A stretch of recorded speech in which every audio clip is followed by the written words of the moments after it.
Good evening, everyone, and welcome to the September meeting of the Oak Grove Community Council. It's nice to see everyone here tonight. We'll begin with some introductions of the board. I'm Valerie Chapman, the chair, and I live on Evergreen Street, just a block from the trolley trail. Mark? Hi, I'm Mark Elliott, and I am the vice chair along with Valerie, and I live off of Concord Road on Riesling Road. Jane? Jane Civiletti. I'm the treasurer, and I live on the corner of Oak Grove Boulevard and Fair Oaks Ave. Rich? Hi, Rich Napon. I'm the secretary, and I live about 3 blocks south of the Fred Meyers Oak Grove. Okay. And Joseph? I'm Joseph Edge, and I'm a board member at large, and I live in the River Forest. Okay. We're going to, we'd like to introduce any newcomers. So if this is your first time meeting with us, wave your hand. We'd like to introduce you. I know we have presenters that if you're, Catherine, you want to introduce yourself and let us know? You have to unmute and then let us know where you live. Sure. I'm Catherine. I apologize for the ambient noise. I live in Oak Grove. Okay. Okay. I guess I'll go. Scott Holscher, transportation planner for Clackamas County Engineering Division. We're glad to have you tonight. Thank you. Hi, I'm Roy Kruger. I live at Willamette View. Hey, welcome. It's always good to have new members. We have 3 new voting members this month. I don't see any of them present tonight, but Ben Cheney, Jacob Fuller, and Ricky Schoenthal are all now voting members. So when they do come, and if you know them, you let them know that they have they're now voting. Valerie, Ben is here. He's waving at us now. Oh, good. Ben, congratulations. You are now a voting member. Pleased to hear it. Hi, everyone. My name is Ben Cheney. I live up on Brigg Street. Okay. And let's get everyone else to introduce themselves. Pam? Hi, I'm Pam Horan. Sorry about the lighting, and I live at Rose Villa. Welcome. Sue? Sue Conahan. I live at Parkview Circle and River Road. Anita? Anita Blackmar on Fair Oaks Avenue. Wayne? You're muted, Wayne. Yeah, right. My name is Wayne Potter. I live on River Ridge at Willamette View. Thelma? Thelma Hagan Miller. I live on Southeast Westview, just off Concord. And Jean? Jean and Melody Fifield. We live on Courtney, right off of River Road. Great. Welcome. Tom? Tom Hogan, and we live on Oatfield Road between Concord and Thiessen. Welcome. A house with a lamppost. All right. Marilyn? I'm Marilyn Gottschall. I live at Rose Villa. Welcome. Joyce?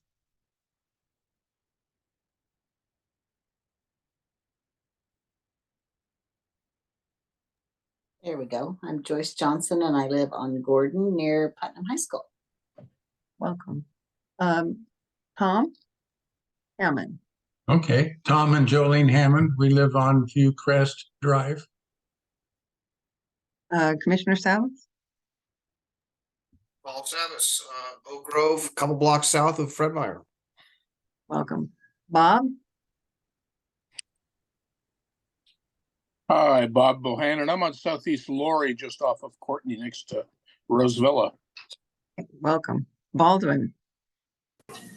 I'm Baldwin Vanderbilt. I live on Neff Road, 3 doors up from Stringfield Park.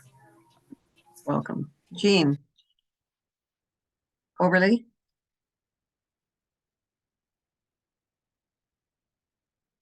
Jean Coberly. Well, maybe she'll be back. I'm sorry, I live at Rosevilla. Okay, welcome. Glad to have you tonight. Cynthia. I'm Cindy Brown. I live at Rosevilla too. Great. Good to have you. Will. Good evening, Will Farley. I live over on View Acres. Edred. Hi, I'm Ed Riddle. Most people call me Edred, Fair Oaks Avenue. Craig. Hi, Valerie. This is Craig Van Valkenburg. I'm with Willamette View. Great. Nice to have you. Thank you. Donald. This is Don McHarness. I live in Willamette View. Great. Welcome. Ryan. I'm Ryan C. I live on Laurel Street near downtown Oak Grove. Great. Chris. I'm Chris Drager. I live on Concord Road. Okay.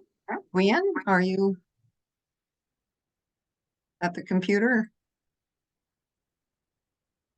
Gwen, being my spouse, I knew he was out getting dinner going, so perhaps he'll be back. All right. Well, welcome everyone. Let's begin with our officer reports. Jane, would you like to start with the treasurer's report? Yes, I will. Lots been going on since more than usual with our treasury. This is in conjunction with the groundbreaking for the Concord School. We had donations since August the 1st in the amount of $1,800. One of those was the large $1,000 donation from the Oak Lodge Sanitary Authority, which is an annual contribution from them at this point. And our expenses totaled $1,619.99. And doing the math on that, our total now in our treasury is $1,549.95. To round that up by 5 cents, $1,550. That is all. Rich, do you want to? Sure. The link to the minutes from last month's meeting was in the notice of this meeting. Does anybody have any additions or corrections? Well, hearing done, then I'll move that we accept them as read, as not read, as mailed. Okay. Thank you. Mark, did you want to update us? Yes, thank you, Valerie. I wanted to update everyone on the outcome of the groundbreaking that we had a week ago Saturday. And we had pretty hot weather, but we had about 250 people, I guess, 225 that were there. Paul Savas and oh my gosh, I'm so bad at names. Tootie Smith and one other commissioner were there, as well as some of the folks from the task force that were on the original project. The ice cream was a great success, and I think everyone had a really good time. For me, one of the highlights, or two of the highlights, was a speech that was made by a young woman who was, I think she was 12 or 13 years old, who spoke about her experience of going to the library as early as she was able to go there as a child, and also the groundbreaking for the little kids that came up and did the groundbreaking with their little shovels. That was really fun. So it was a really enjoyable day and a wonderful way to celebrate the beginning of the new library. And I just quickly wanted to thank Mark, who helped organize the whole ice cream social that we help contribute. So thank you, Mark, for going to all that work. People seem to enjoy it because it was gone. Well, anyway, so great.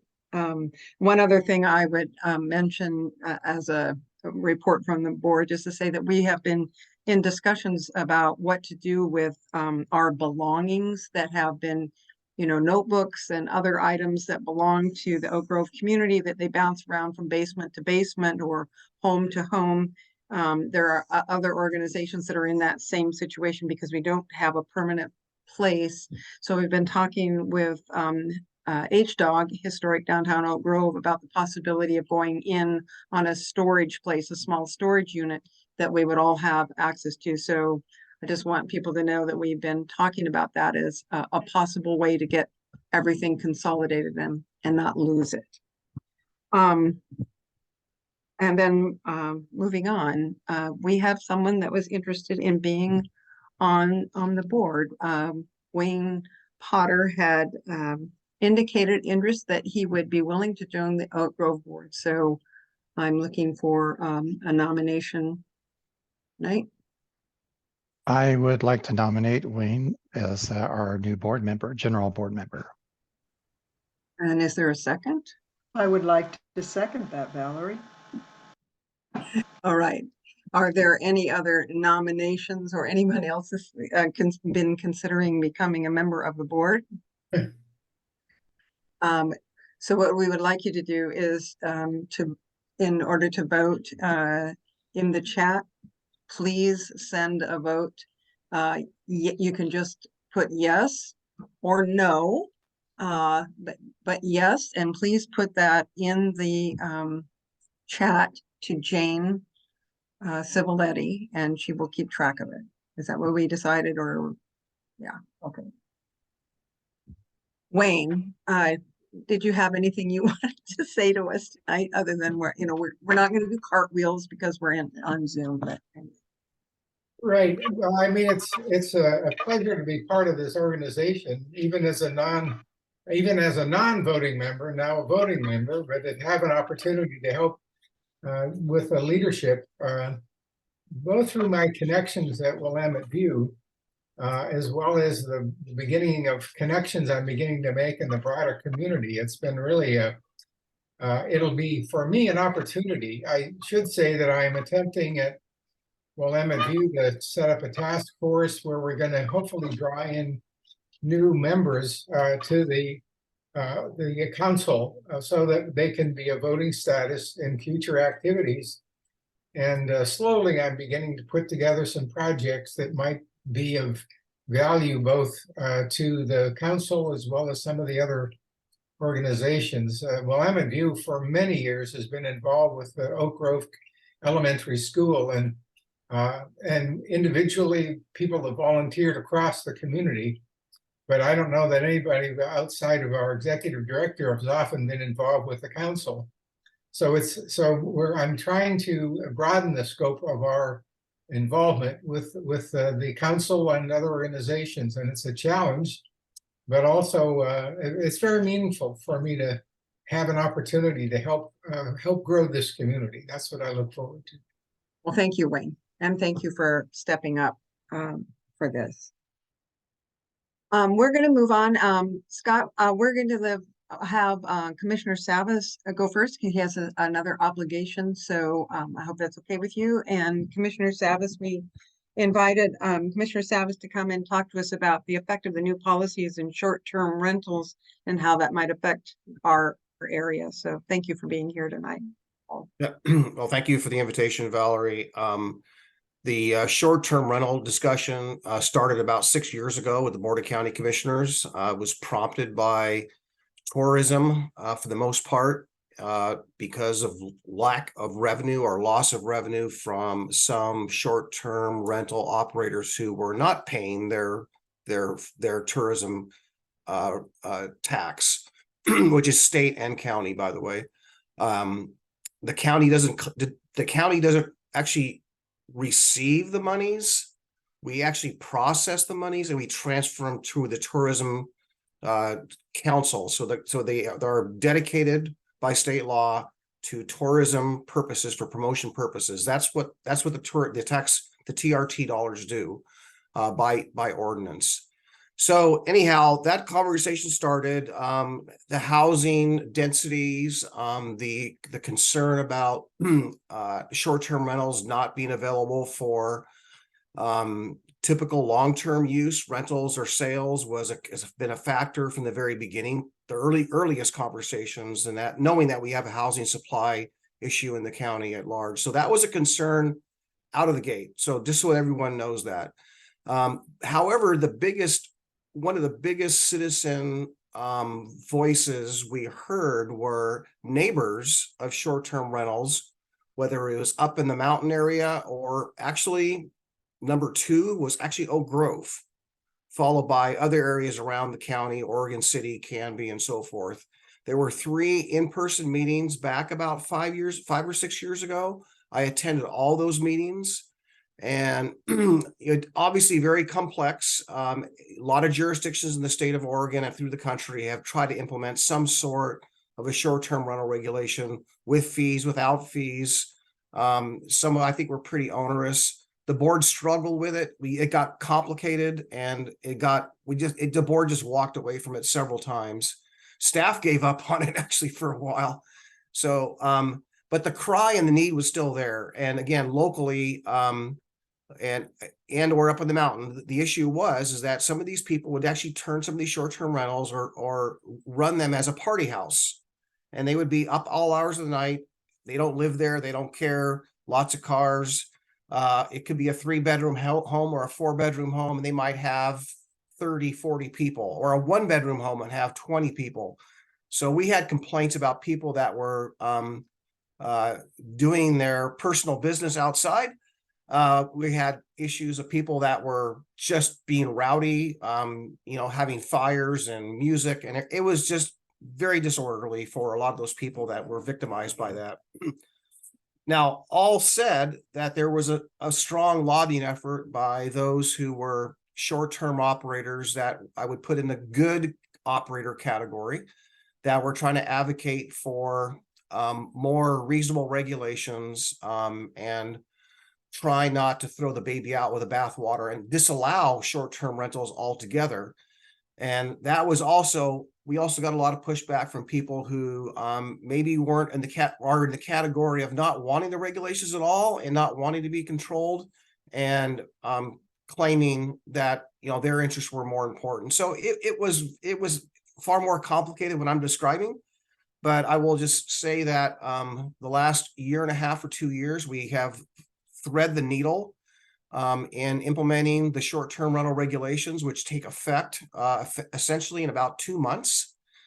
We have to hire someone and get that program up and running. I don't think we'll be up to full speed for probably about a year, but it will be coming online. There's a no cost to actually register. It'll be able to be done online, and the person will sign basically and attest to meeting all the requirements, and basically it becomes really almost an affidavit, so to speak, that everything that they'll be compliant with, and the contact numbers, emergency numbers, and so forth. So we're trying to get people to be good neighbors, good actors, and even Airbnb and a lot of the more professional Airbnb operators that have several.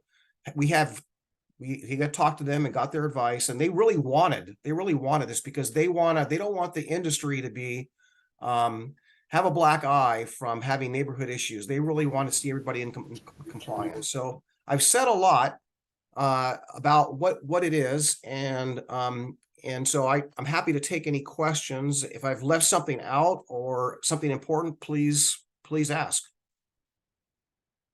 Valerie, back to you. Thank you, Commissioner Savas. Can I quickly ask a question? Oh, I see Joseph's hand is up. So Joseph, go ahead. Thank you, Valerie, and thank you, Commissioner Savas. So in the city of Milwaukee, short-term rentals are reviewed as a Type 3 procedure by the Planning Commission, which is basically a committee of volunteers from the city. Is the county planning on making short-term rentals a land use review, the permit for a short-term rental, a land use review, so that there would be some kind of opportunity for neighbors to be notified and provide comments about particular sites, and particularly when it comes time for renewal of permits? Okay, well, thanks, Joseph, for the question. The short answer is no. There will not be a land use permit process. The main reason that we were able to get this passed was because there was a huge concern about cost, management, staff, and the first iteration of the short-term rental 6 years ago was pretty expensive. It would have been several staff people, would have had to gone through a lot of process, and because of the budget constraints that we currently have and the will of the number of the boards to get a yes, was we wanted something that would be very easy to use, and basically, again, they're going to attest to meeting all the land use related requirements, and if they're false, they're subject to revoking their permit. The other thing I will say, I forgot to say earlier, this is a 2-year pilot. So we're going to go 2 years with this pilot project. We'll probably learn some things, we'll probably make some adjustments, but no, there will not be any land use related process for this.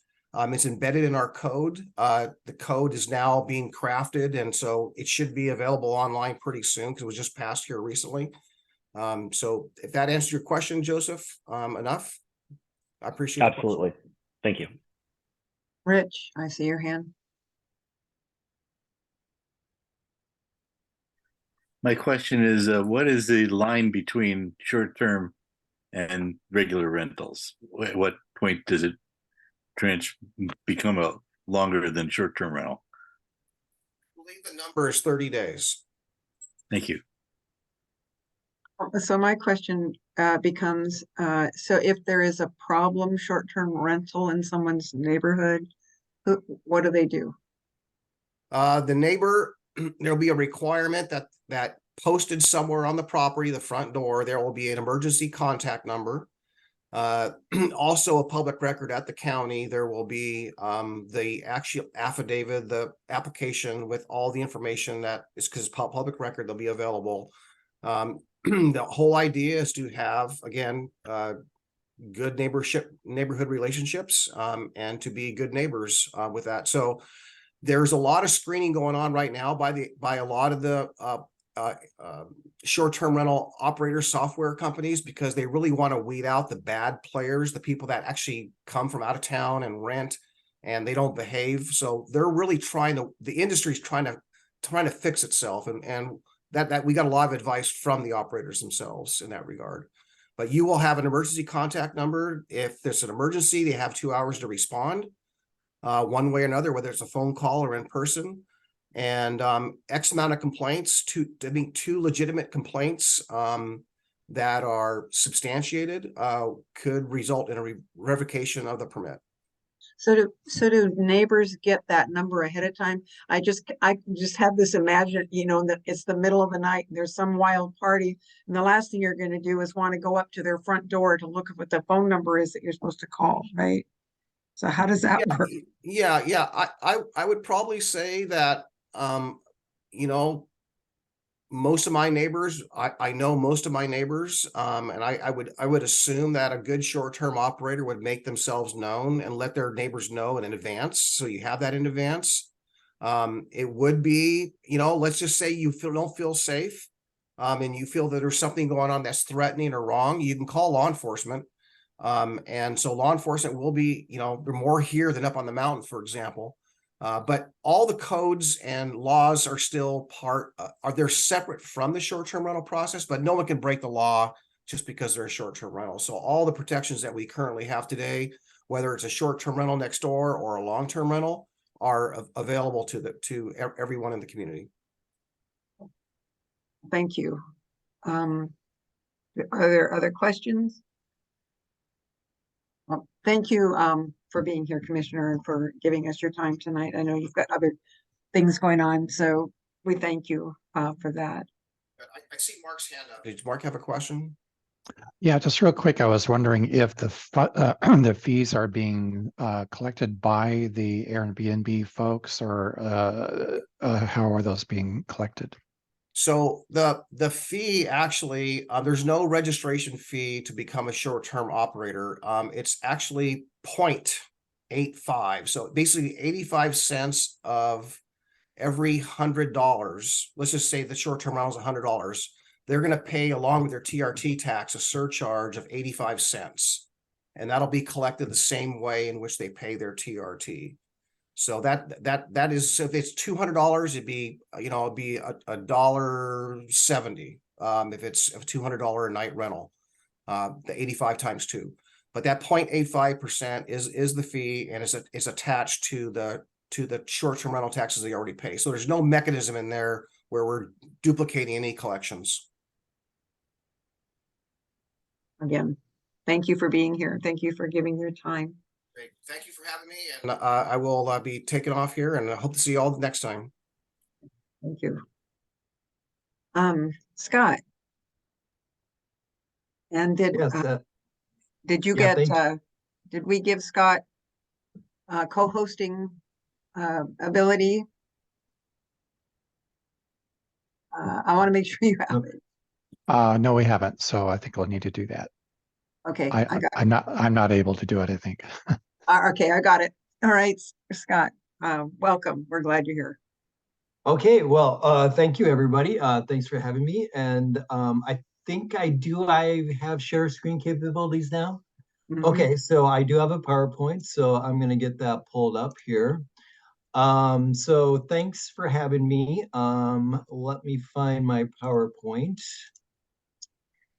And so I am here to, I need to work on this for a minute. I actually have a second monitor today, which is causing some weirdness with my screen. So let me, shoot.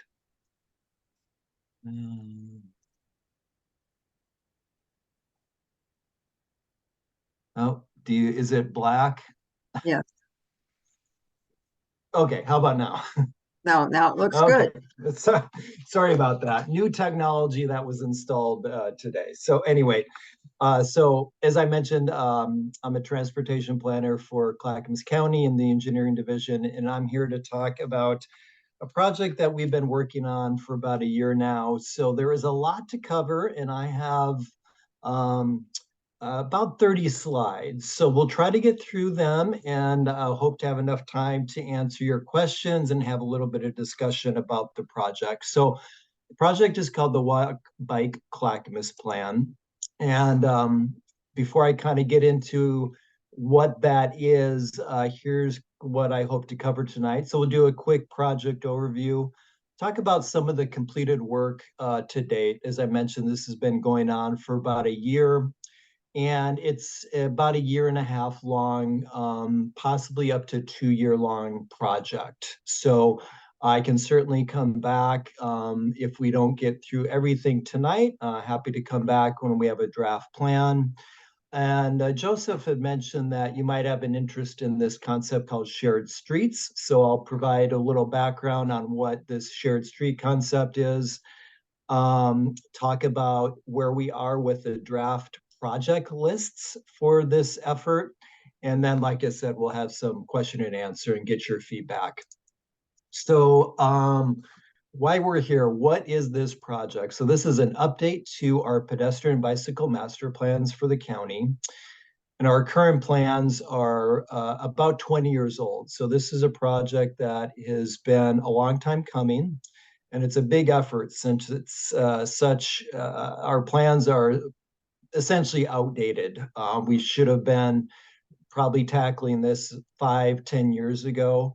So 20 years between planning efforts is a pretty big lift, and it creates a big project. At the end of the day, what we're doing is we're setting future project and programs for walking and biking. Currently, our plans are two separate documents. We have a pedestrian master plan and a bicycle master plan. This project is looking at consolidating those into one overall walk bike Clackamas plan. So why now? As I mentioned, this has been a project that is 20 years in the making, has been 20 years since we last did a full update to the bicycle and pedestrian master plans. So our transportation system in 20 years has changed a lot. We've built many projects. In your area, there's new crosswalks on Highway 99. We recently made improvements to Linwood Avenue with a side path on Linwood Avenue, and we're going to be doing Monroe Street soon with new pedestrian bicycle facilities. So we're continuously building projects and improving the transportation system. So a lot has changed since 2003. Oregon law also requires that we do regular updates. The state law requirements also are for a multimodal system. So we're required to plan not only for vehicle circulation and transit, but for pedestrians and bicyclists as well. As many of you, I think, know, the county has been undertaking a climate action plan. And so there's some aggressive targets from a carbon standpoint with the goal to be carbon neutral by 2050. And to meet that target, we're going to have to make some serious investments in walking and biking and look at possibly mode shift to reduce carbon emissions from the transportation sector. New mobility options. I have about 25 slides that I could share with things that didn't exist in 2003. So things like bike share, e-bikes didn't exist in 2003, or maybe there was a very early version of e-bikes. Wayfinding signage for bicyclists and pedestrians. Clackamas County did not have any wayfinding signage back in 2003. And bike boxes. So a lot of things that didn't exist in 2003, we need to plan for those to set future investments. And then BCC policy direction, looking at having multimodal access for the whole county. So this is a countywide plan. It's for the entire Clackamas County, both the urban and rural area. I do want to emphasize a couple things about the project. It doesn't cover areas within the city limits. So this is a plan just for unincorporated Clackamas County. We do work with our city partners, and part of this project was conducting an agency partner workshop where we met with all the cities in Clackamas County, talked about coordination and where we can collaborate on transportation efforts. But it is, the end result will just be for projects for the unincorporated areas of the county. Also want to mention that this project doesn't set aside any money for walking and biking projects. It's just planning for future investments. So the anticipated outcome will be future investments in terms of bicycle and pedestrian projects with 3 tiers of priorities, which matches up with our TSP, our transportation system plan, has essentially 3 buckets of projects, or 3 categories: high, medium, and low. And I'll be looking to this group for kind of what are your priorities for walking and biking in the Oak Grove area. I mentioned the Shared Streets program. We'll talk a little bit about that in a minute. The facility design toolkit. So as I mentioned, there's new design standards in the world of walking and biking that come up all the time. So like bike boxes, cycle tracks. So we want to update our facility design toolkit to the latest best practices for side paths, bike facilities, pedestrian facilities, crosswalks, protected intersections, all these things that we install now to make our streets safer. The facility design toolkit will update that to the latest and greatest best practices and new standards. walking and biking policies. So I kind of like to think of this project as the 3 Ps: projects, policies, and programs. So projects being infrastructure, sidewalks, bike lanes, etc. This project will also look at policy priorities. So an example of a policy might be something to the effect of, a policy being, example, establish and maintain wayfinding to facilitate walking and biking. So that's an example of a policy.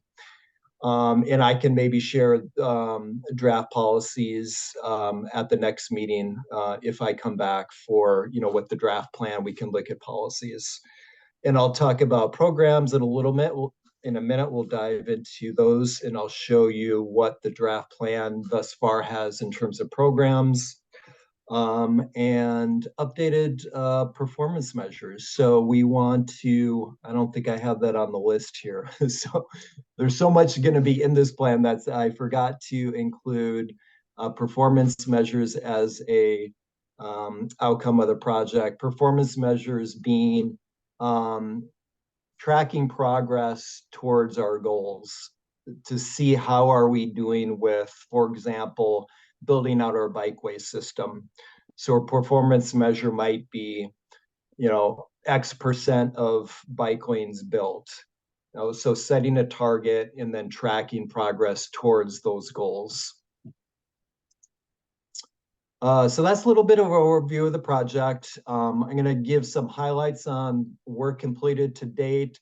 This doesn't cover everything, but it'll be kind of a quick snapshot. So the first thing we did, because the county is so large, the first thing we did for this project, we started by developing planning areas, and we divided the county up into 5 areas. So really sub areas to reflect the different needs and opportunities throughout the county. Clearly different needs for the rural area, South County, different needs in the mountain area as opposed to the urban area. So each of these areas for this project will have their own set of priorities, their own set of project lists. So it's important to set this framework at the beginning of the project, and kind of generally followed some geographic boundaries, rivers, topographies in some cases. And I will show you the area that you would probably have an interest in, which we're calling for the project the McLaughlin area. So this includes Oak Grove. It's roughly bounded by the river on the west, city of Milwaukee on the north, Gladstone on the south, and then Highway 224 and essentially I-205 on the east side. So that's the area, and in a minute I'll show you the draft project list, but that's the area for Oak Grove, is basically the core area as shown there. So after dividing up and creating these geographies, we did an existing conditions analysis, which for any planning project, it's important to do this analysis to find out what is out there, what exists. In order to plan for future needs, we need to understand what's out there now. So we did an existing conditions analysis that looked at the presence of sidewalks, how many bikeways are there in each of the 5 geographies, the amount of miles for multi-use paths. We did a safety analysis looking at crashes involving people walking and biking.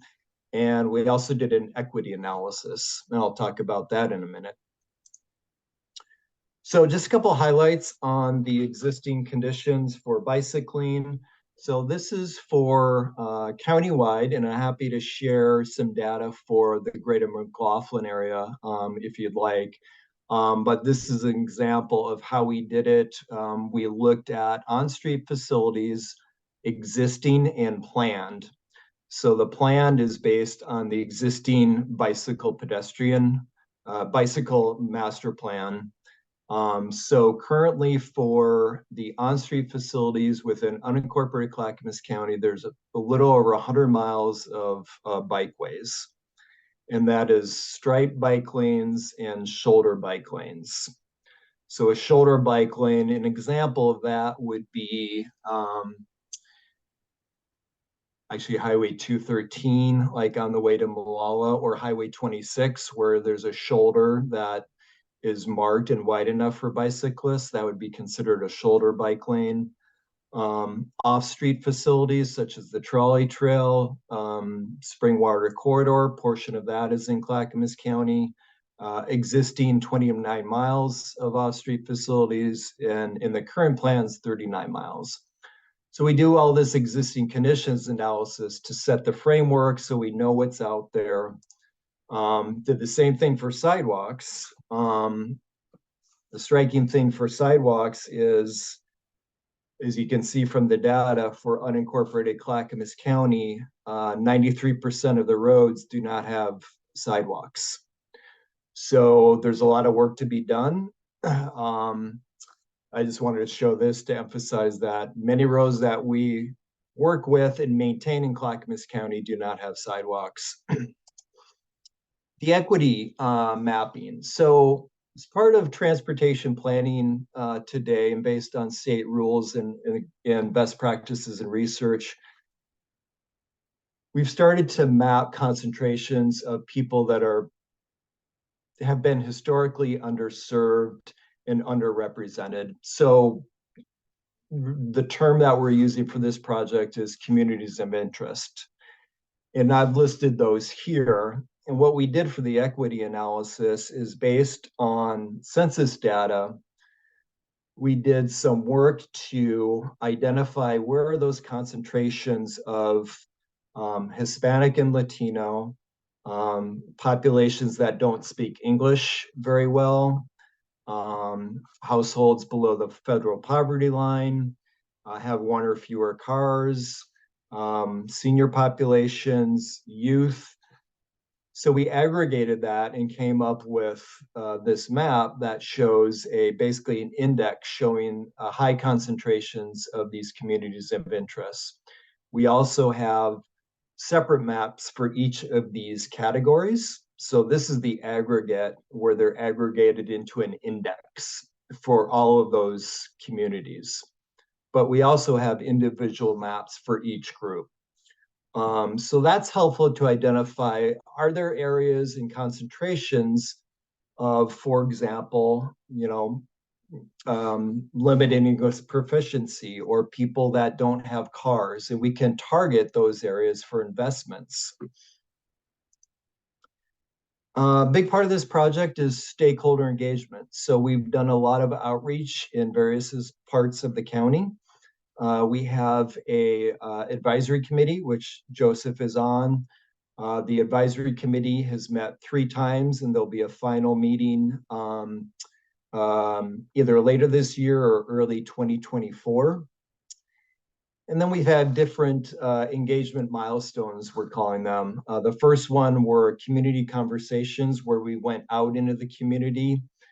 Instead of having an open house at a county building where people had to travel to, we attempted to go to where people were already meeting. And so we brought information to gatherings and got feedback on various parts of the project through these community conversations.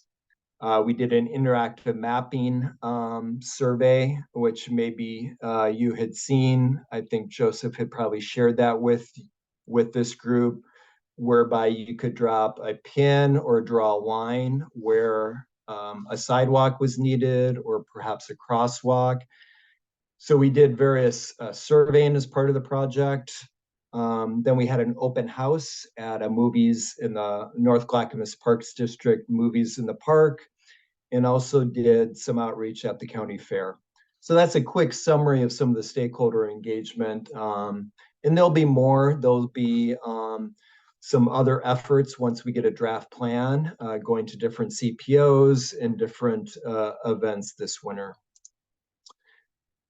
Circling back to programs. So in addition to kind of the hard infrastructure of building sidewalks and bike lanes, are other supportive programs. So what are these other things that the county can do to support walking and biking in Clackamas County? And this, through the public outreach that we've done, that I just explained, this is kind of the list that has emerged as priority programs that the county should look at investing in. Open streets events are like Trolley Trail Fest. There's been a lot of success around Trolley Trail Fest. Maybe it's Oak Grove Fest now. I think the name has changed. Valerie's nodding her head. So more events like that. Open street events could be also something like Portland style Sunday parkways where there's a designated route that's close to traffic. Maybe in the Oak Grove area, maybe that, maybe going down the trolley trail and, doing a loop of, closing the street and having just those streets for close to traffic, just for people to walk and bike in. And then the 3 campaigns listed here. No parking in the bike lane. That's something me and Joseph have talked a lot about. That's one of my pet peeves, is where people park on River Road. We need to do a better job of signing and marking our bike lanes, because a lot of times it's not clear if it is a bike lane. Sometimes it looks just like a shoulder, a place for people to park. But doing a campaign surrounding that so people understand the issue about, this is a bike lane and you're not supposed to park there, and perhaps putting up some signage to indicate that as such. School zone safety, that would be working with our sheriff to enforce school speed zones, and working with schools and the districts on circulation and alternative ways to get kids to school.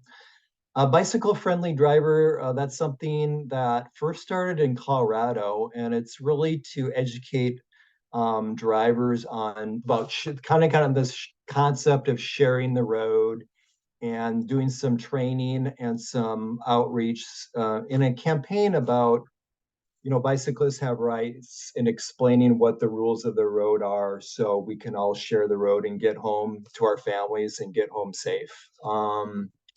Let me move this. And then mode shift, setting some targets for modes, and maybe looking at a micro mobility bike share program in the Clackamas Town Center area.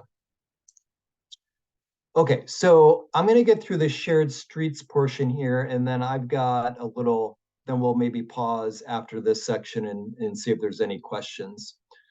So this concept of shared streets is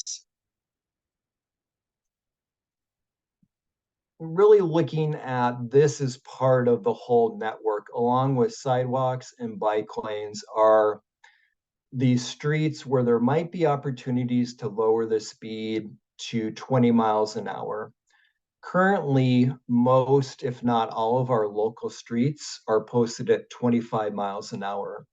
So this shared street concept is looking at local streets. It wouldn't be looking at collectors or arterials, but it'd be looking at local streets and where are the opportunities to first reduce the speed to 20 miles an hour,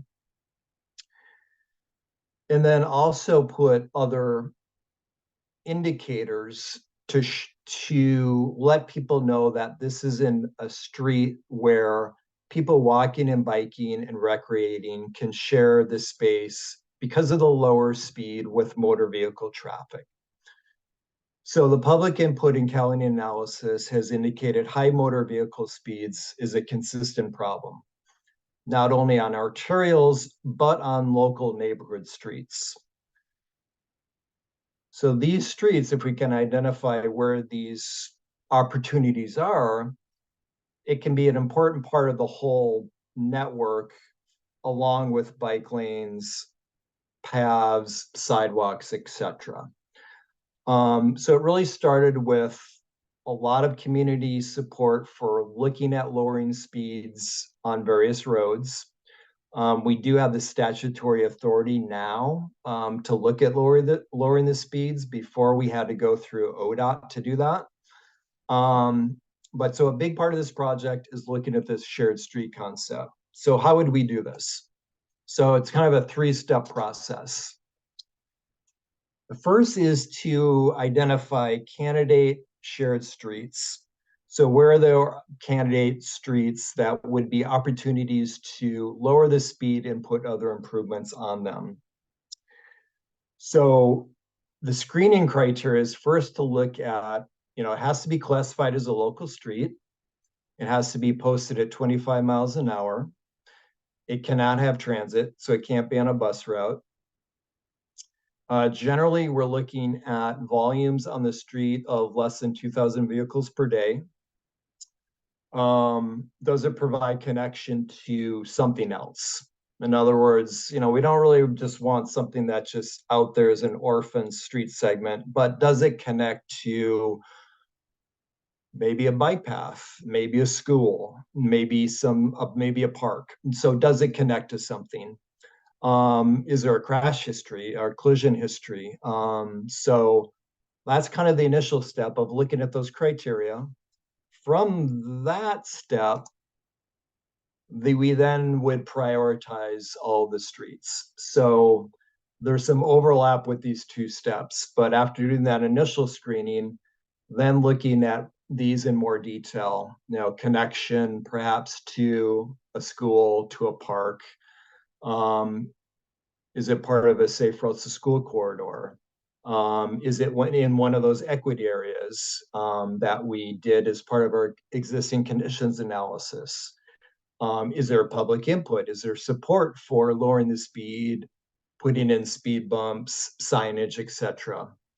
The presence of a sidewalk would probably eliminate the need to do the shared street concept. So that's step 2, is to do that screening prioritization. Step 3 is to actually install the treatments. Treatments being the lowered speed, signage along the shared street, pavement markings, perhaps other treatments such as kind of limited access. The city of Portland and other jurisdictions have put up kind of these temporary barriers to let people know that, okay, this is a slow zone. This is like a shared street concept. So maybe speed bumps. There's kind of a whole suite of things in our toolbox that could go into a shared street. So that's step 3, is to put in the actual infrastructure, speed, lowered speed, etc. So we've done kind of an initial draft, and we came up with what you see here as a draft shared street map. And as you can see, there's many streets in the Oak Grove area as candidates for this shared street concept.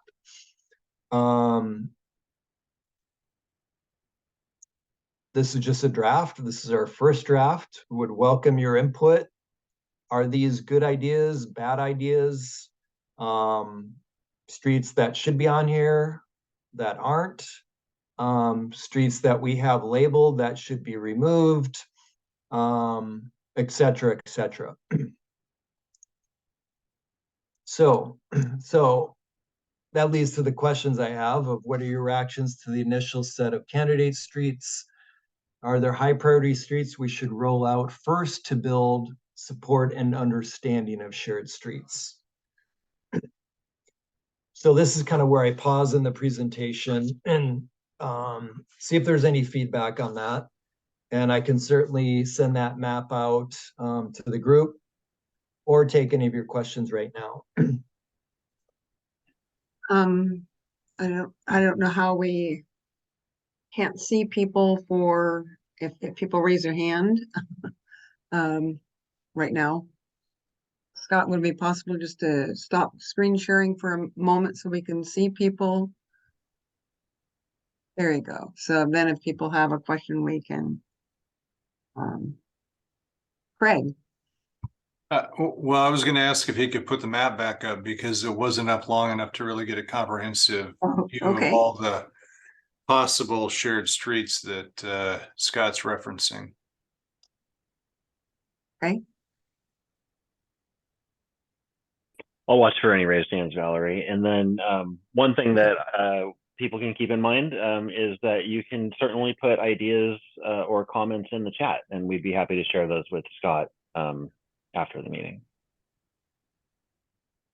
So just throw out to you, Scott, that neighbors on my street, which is Evergreen, which connects from River Road to the trolley trail and has a large parade of people all the time.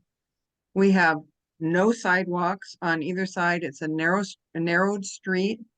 People walk with their baby carriages or whatever they're pushing right down the middle of the street, all the way from River Road to the trolley trail entrance, which is there. So I'd like to lift that up. I'd also like to mention that you have Torbank on there, but Torbank does have a sidewalk. So I was curious about that. Yeah, good point on Torbank. That does have the sidewalk, so that should be removed. Yeah, that's yeah. This is definitely a draft, and so good comment on that. And Evergreen was between what and what did you say? It's the first street. It's between Park. It's just the street south of Park. Next street over is Silver Springs. Okay, so between Park and Silver Springs. Okay. Will has his hand up, Valerie. Yeah, I can. And then Jean. And then Jean, is that? Yeah, thanks, Scott. I was wanting to put in a recommendation on the Concord east of Oatfield, where it's a local street, and some of those streets up in that area between really Oatfield and Thiessen. Some of those are heavily walked by neighbors.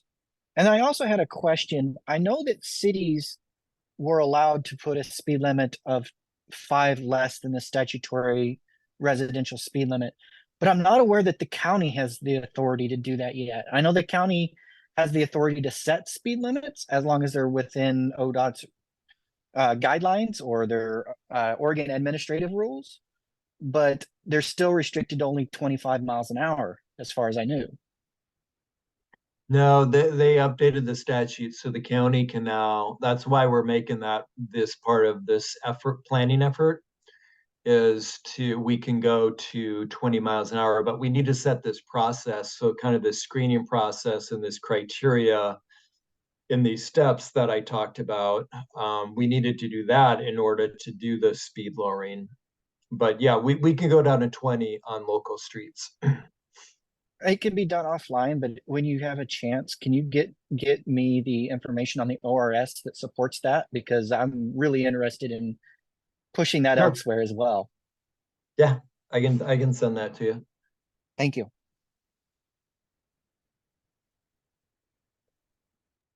You're on mute, Valerie. Jean, go ahead. Yeah, I live on Courtney. What is your relationship to the project that seems to be barreling through here right now? I don't have an opinion on it, but on Courtney between River and McLaughlin, there's going to be something very similar to what you're talking about, but it's pretty much a done deal of like it's going to happen in 2 years. Did that escape from you or what? Yeah, I'm very familiar with that because I wrote the grant for that. I would say it's different than the shared streets. It's actually it's in design now. We have a consultant engineering firm to prepare engineered plans for that. That's more of a traditional sidewalks on both sides of the street and buffered bike lanes and a 5-foot wide bioswale / planting strip. And there's 2 crosswalks, one at the trolley trail. It's going to be a flasher RFB with a speed table, and then another crosswalk at is it Linden? I forget the name of the street where the second crosswalk is. Linden and at the trolley trail. Yeah. Yeah. So that's not a shared street. That's a traditional buffered bike lanes. So it's an 8-foot wide bike facility, 6-foot wide bike space with a 2-foot buffer, and then full sidewalks. So how did this escape any of the normal review beforehand? This is why I'd like to jump in. Now. I'll jump in on this really quick, Scott. So back in 2019, the Oak Grove Community Council was briefed on this, and we did write a letter of support for the grant that Scott is talking about.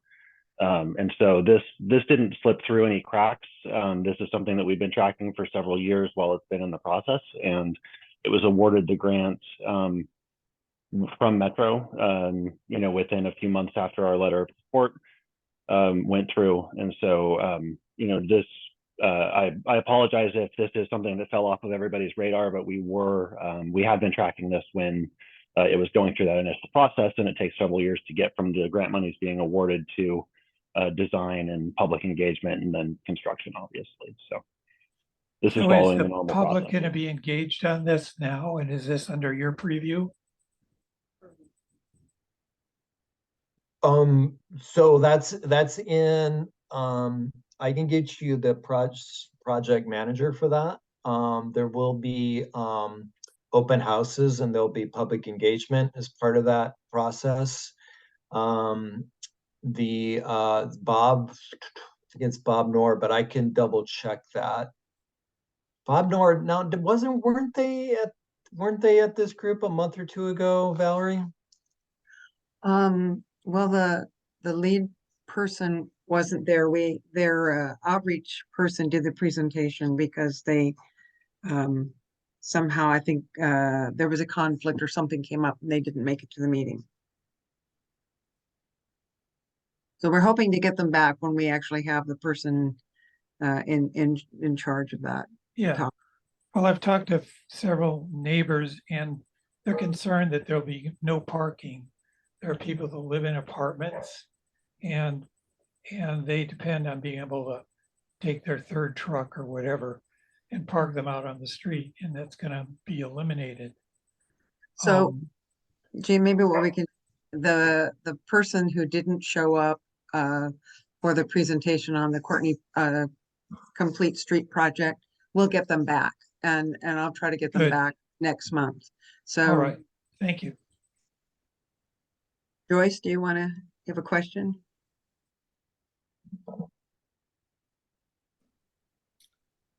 Yes, I'm just wondering what the criteria, I put it in the chat, but I'm wondering what the criteria for the shared street status or candidate is. Could you put that slide back up, Scott? Thank you.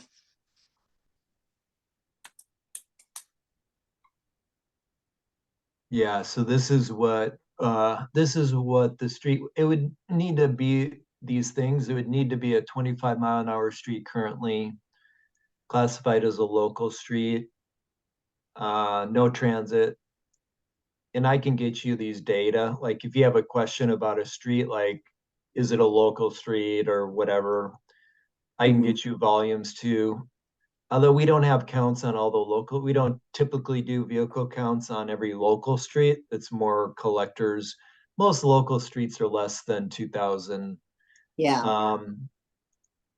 connections. So this is the general, criteria. And then if it meets that, if it meets all these things, then we go to, this next step. And this is more of like a qualitative process of, looking at the surrounding area, looking at connections to other parts of the network. If we think of like the walking and biking network, kind of similar to the street network, we kind of have different classifications of bike facilities. Multi-use trail being kind of, that's carrying a lot of traffic and bikers and pedestrians. These shared streets would be kind of those connections to the other bigger trails, buffered bike lanes, etc. So this is still all a draft though, like these sort of criteria, the other ones, the first slide is more like, those are kind of fixed, like the street needs to meet those things. But this slide is a little bit more like in draft format, where if you have suggestions on things in order to prioritize these, because we don't have the funding and the capability to go do all the signage, possibly speed bumps, everything that's involved in doing these shared streets, it kind of has to be prioritized and then rolled out. Because there's other parts of the county too it's a very large county. So there'll be other parts that get shared streets as well. So this is kind of helpful to prioritize the candidates. So I'm on Gordon, and it's the exit driveway. I talk about like North Gordon and South Gordon around Rothy Road. South Gordon is that little tiny piece that's in front of the exit driveway, and a lot of people use Gordon and also Sun Street down below as walking streets, but they don't have any sidewalks. And there's a lot of dog walking and biking that goes on our street, which we love because it's for the community. We don't have a lot of walking streets around here that have sidewalks. And these are sidewalkless streets that people are using for walking and biking. And would that be a candidate for shared street? Yeah, it definitely sounds like a very good candidate. And Joseph, I think it was you that brought it up to me, perhaps. Am I recalling that? Yes. Yeah. Anyway, yeah, so I will talk a little bit later, I guess, about what I'm working on for the school zone at Putnam, but I wanted to ask you about that shared street concept, and I guess I would add Gordon and Son on there as ones to look at. Yeah, Gordon and what, Joyce? I believe it's Sun. It's off of Neff and towards 99 and goes to what's the home, the level care type place on just north of north of Neff. Yes, Vineyard, thank you. Vineyard. Sun goes from, I believe it's Sun goes from Neff to Vineyard. Yes, it does. Yeah. And a lot of people use it for walking and biking as they do Gordon and Neff also, like going down and then connecting up, because there aren't walking and biking streets right around here. And anyway. So I saw that Thelma's hand was up, and I saw Anna's go up. After that, our time is short. We're going to take just one more. Can Thelma, do you have a quick question? And yeah, I think so. Scott, what's the status of Jennings? So the status of Jennings is we have the funding to build sidewalk on one side of the street and bike lanes on both sides. And it's in final design and scheduled for construction. So I'll need to double check on that. But it's in final design, and I would have to get back to you. I'd have to talk to the project manager on what the schedule would be for it. But there's funding. Anita, do you have a quick question so that we can move on? We're getting. I just wanted to throw in the Fair Oaks Avenue between Courtney and Oak Grove Boulevard as possible shared street, because it seems to match everything that we've been describing here. Those between what and what? Between Courtney and Oak Grove Boulevard on Fair Oaks Avenue.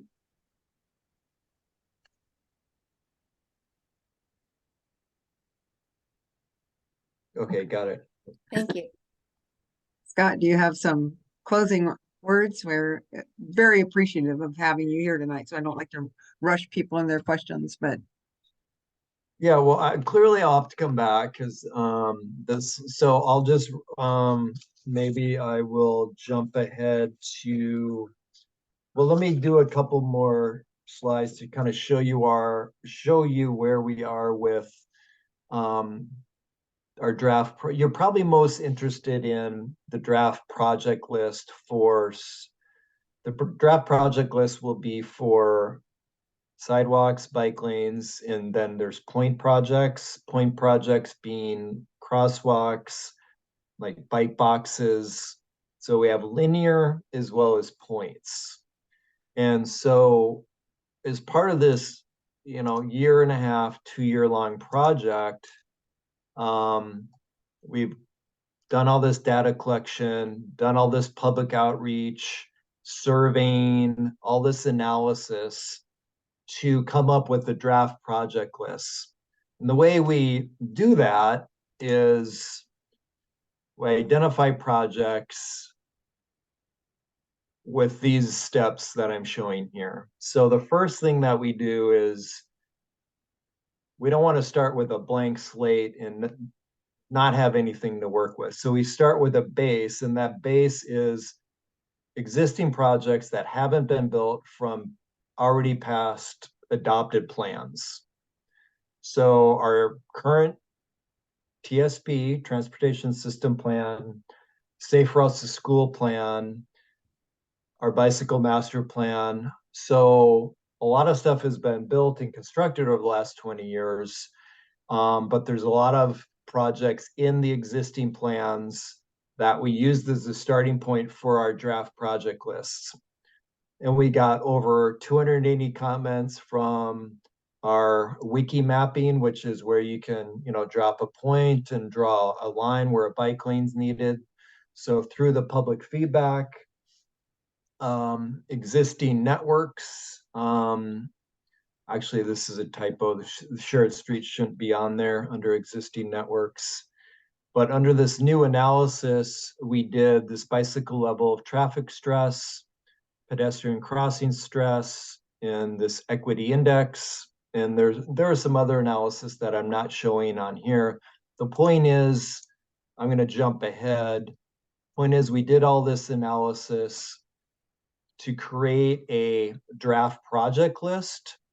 And then from the draft project list, to prioritize those into ultimately 3 categories of projects, high, medium, and low. We use these criteria that are shown on this slide under 5 categories. Under each of those 5 categories, there's various criteria that we use GIS analysis and quantitative computer analysis to actually score every single project based on these criteria. So for example, under safety, within a half mile of a serious injury or crash location involving people who are walking and biking.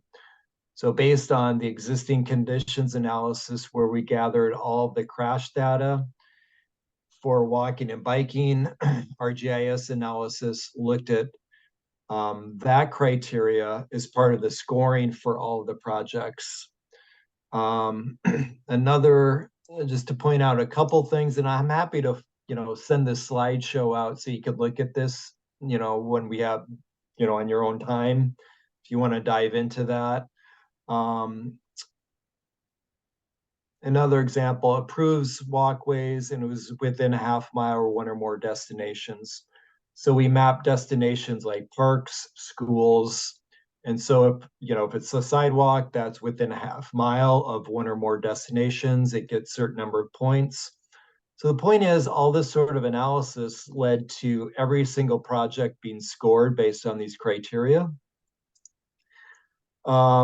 And then for each of the 5 geographies for this project, we have a draft project map with associated table that shows more detail about each of the projects. So I don't necessarily want to send this out right now because this is going to change.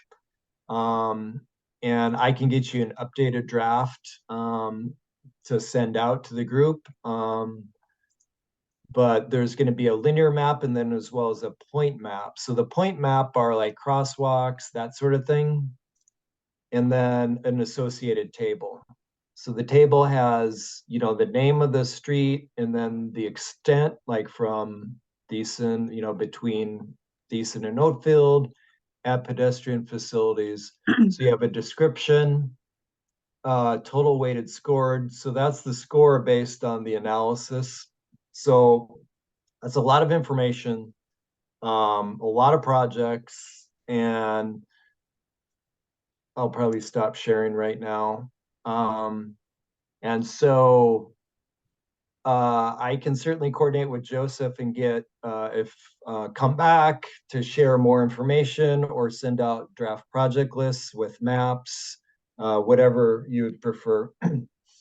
Well, it would be lovely to get the slides that you had tonight, that we could share with people. That was great. We really appreciate your coming, Scott, and I wish we had more time, but as you can see, the community is very interested in transportation, in sidewalks, and how we move around in our area. So it's really important to people. So we're very glad that you were able to be here tonight. I wish we had more and more time, but we don't. So you look for an invitation to come back, because we are very interested in what you do and how it serves the community. So thank you. No, thanks for having me. Certainly happy to come back. And, you know, whenever you have room on the agenda, I can come back and we can continue the conversation. Thank you very much. All right, thanks. Joseph, I'm going to turn the meeting over to you with Luart. Okay.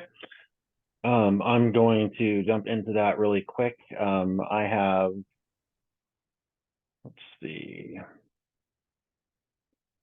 probably more to share than I have time to share.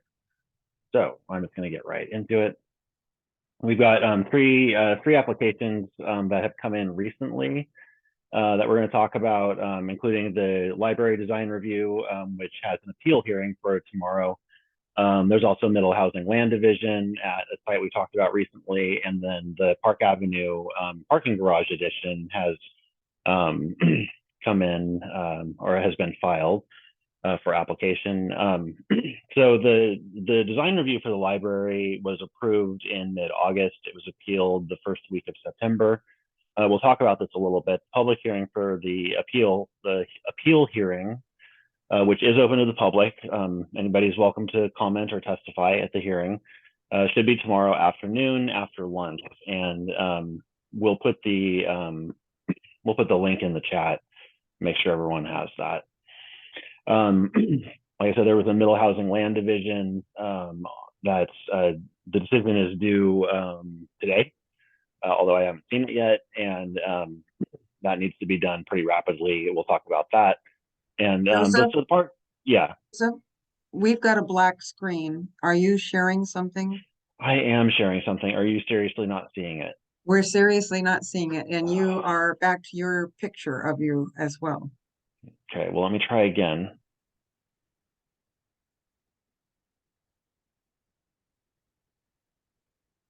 Sorry about that. This worked the last time I did it.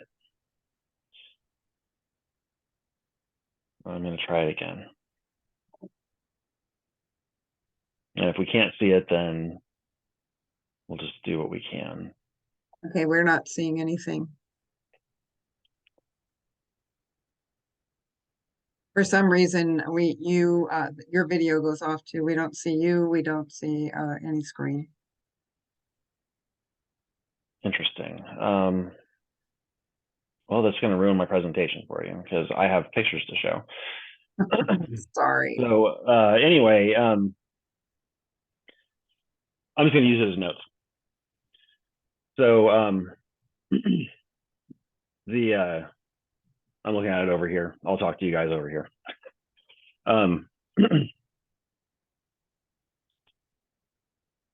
The Park Avenue parking garage application was submitted, but it hasn't been accepted as complete yet. So we don't have any material to show. Technically, I don't have any material to show for these other ones tonight either. The library design review was appealed because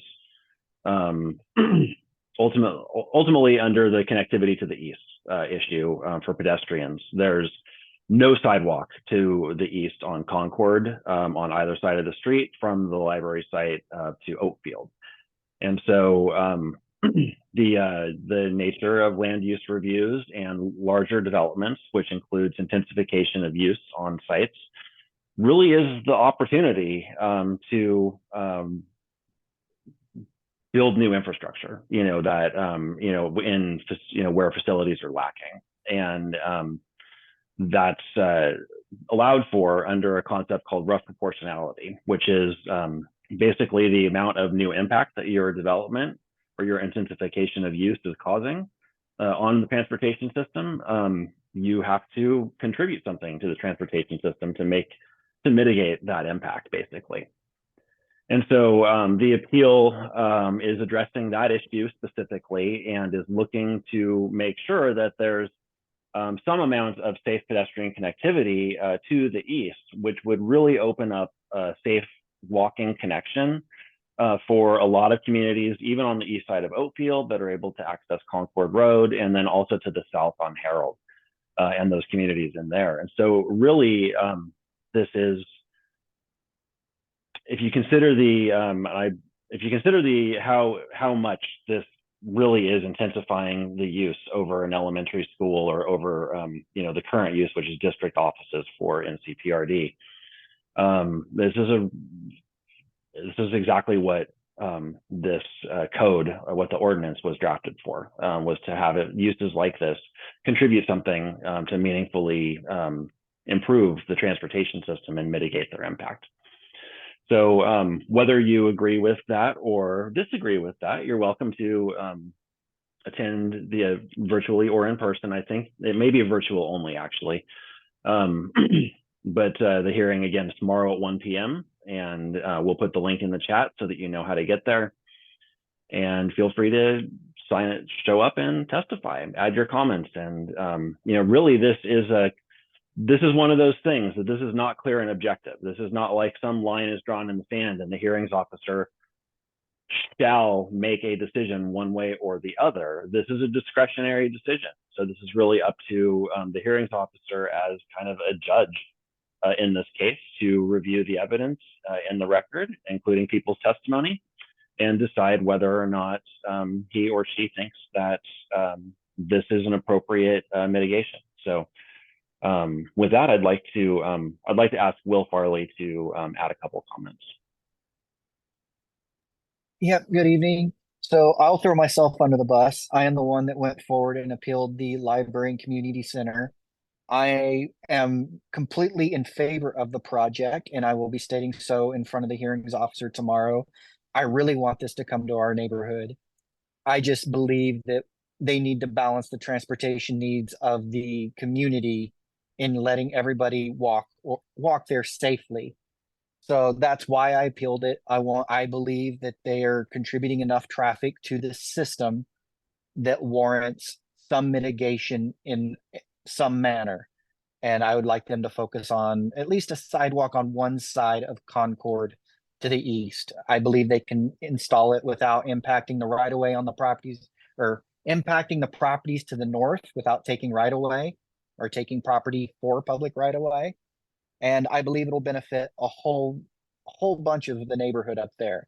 By my calculation, it was 161 homes, and the senior housing up in that area will then be able to walk to the site without walking in a busy roadway. I'm willing to answer any questions, but even if you don't agree with me, I highly recommend going into the hearing and saying so. It's a public process, and it's only better the more people that speak in it.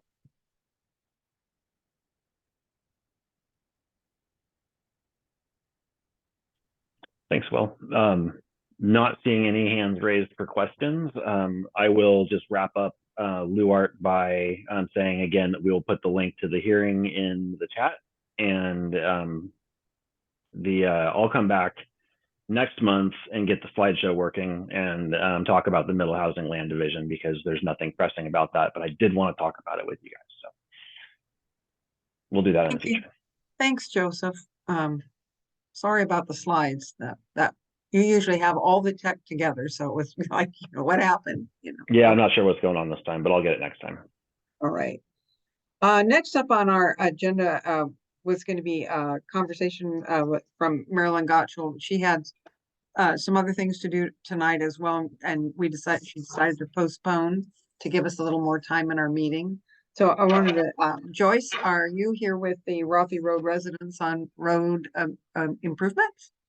Yes. Yes, I'm just gonna read sort of what has gone on in the last couple weeks with the neighbors bringing our concerns to the county commissioners board meeting on the 14th. So I'm just gonna read this sort of a summary of what's been going on. I and 3 other neighbors of Rothy Road near Rex Putnam High School spoke to the Clackamas County Board of Commissioners on the 14th of September. We expressed our frustration and concern about the continued neglect in the development of an updated school zone. Crosswalks for the school traffic were finally marked with crosswalk signs in 2017, and Jim Bong had been talking to the county for 3 years to get this done. The school opened in 1963 and has never had an adequately marked school zone by current school zone standards. The county also put up some signage to improve the school zone awareness in 2017, which did not solve the traffic speed issues and had little effect on pedestrian safety. Cars do not typically stop for those waiting in the crosswalks.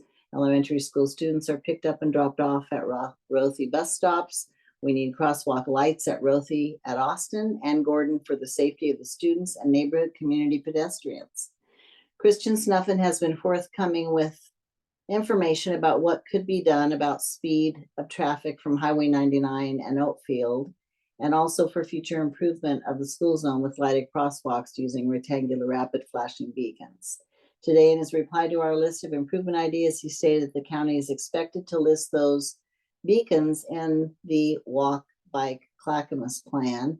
This could be an essential first step towards securing funds for design and construction, he said. He also informed us that signage to make the crosswalks more visible will be placed in the next few months. He is also investigating some ideas we have for slowing down the traffic on Rothy. We are not versed in what can and cannot be done, and hopefully the traffic department has some effective ideas. 2 things stand out as challenges in this school zone, and the first is the school is not visible from the road. Visitors have a hard time finding the school. The school sign is small, unlit, and outdated at Austin and Rothy. County is working on updated signage for the entrance driveway and hopefully for improving signage at the exit-only driveway at Gordon. Visitors have a hard time, I already said that, visitors can't find the school. They can't find the entrance or the exit driveway. There's no turnaround provided in the exit driveway, and parents are using that area for pickup and drop off. Students walking out of the exit gate have to compete with the parents' cars. So people are taking videos of this like in action because it's chaos. School sign at the entrance is small, unlit, and outdated at Austin and Rothy.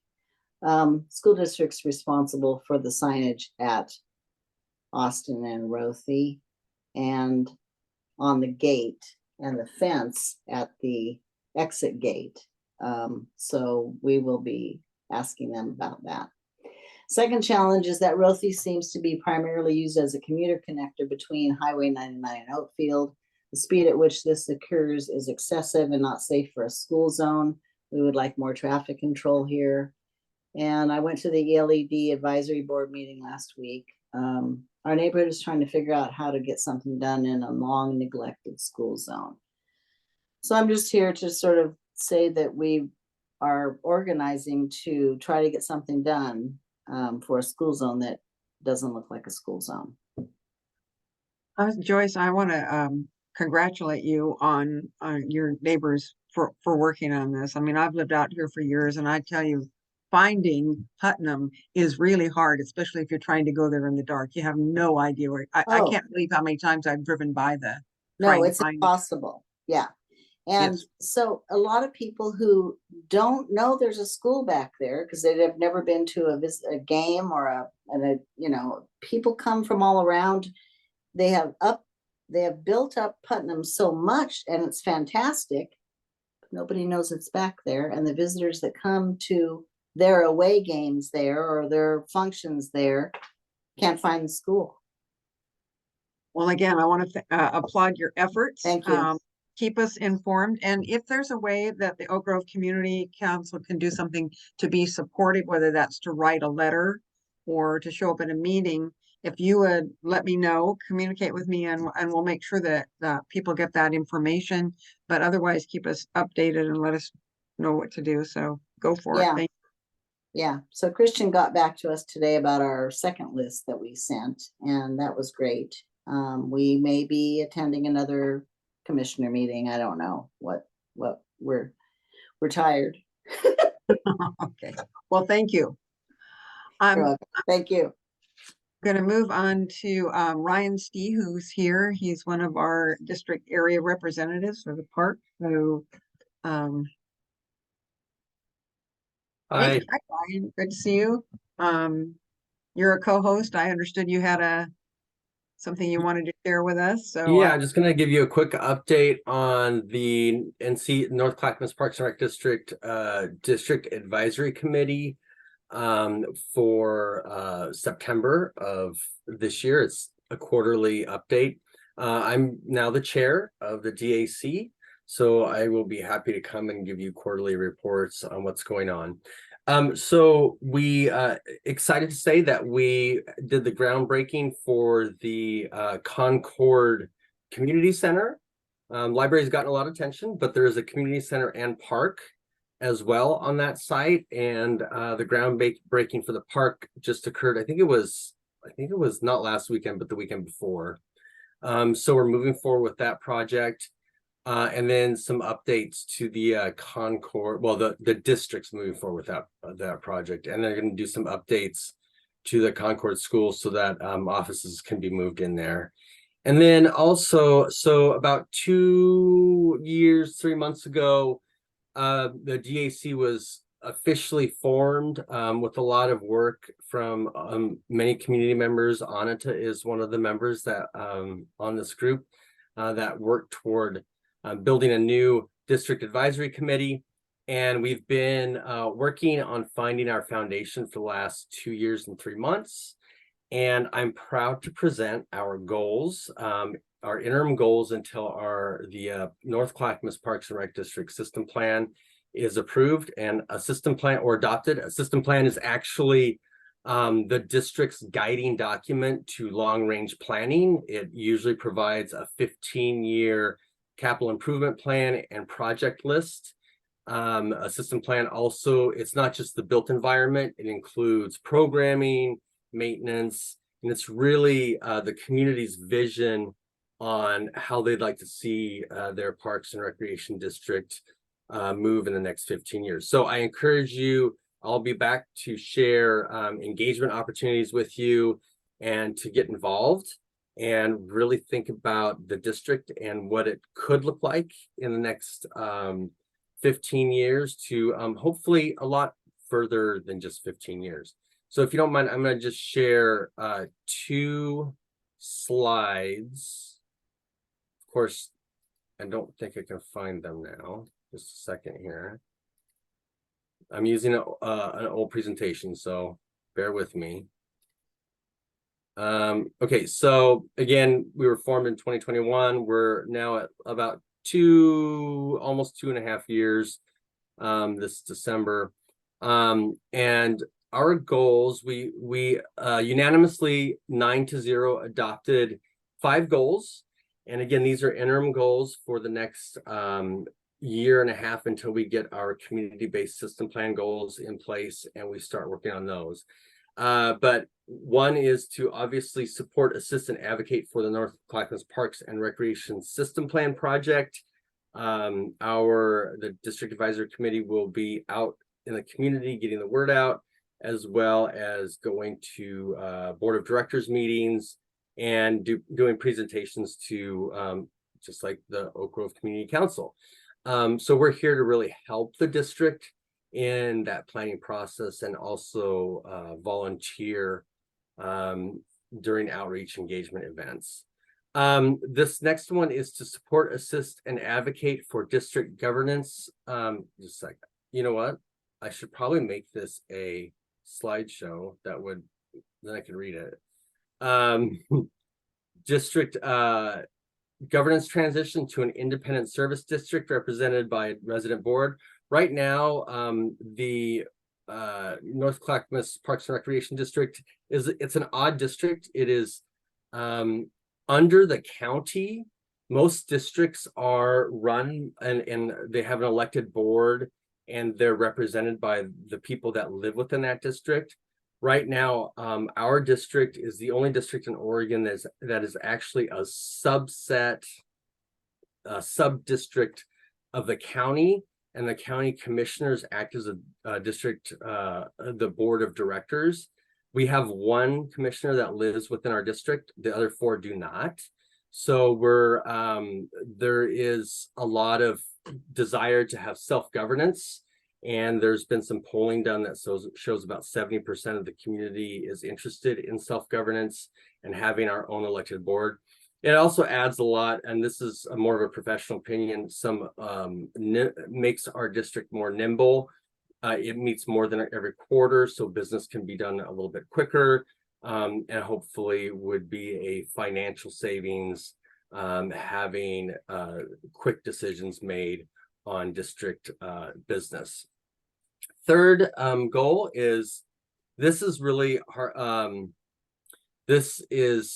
Goes back to the original purpose of the district advisory committee. So this really is honoring the original, the people that originally formed the board, and that is focusing on developing, strengthening, and actively advocating for inter relationships between the district advisory committee, NCPRD staff, which we've been working on those relationships, the board of directors, and then also the communities that we actually all serve and are stewards of, and utilizing a multi-directional communication approach. So essentially, this is just our way of continuing to build relationships with each other.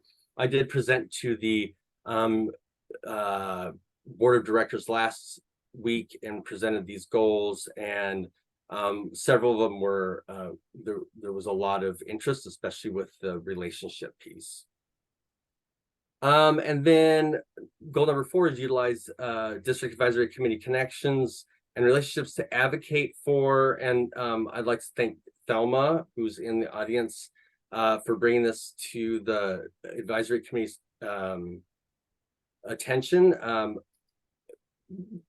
Well, I'll read this real quick and then I'll get to that. But assist and with creating and refining funding mechanisms to better serve our community. This is a really high level goal.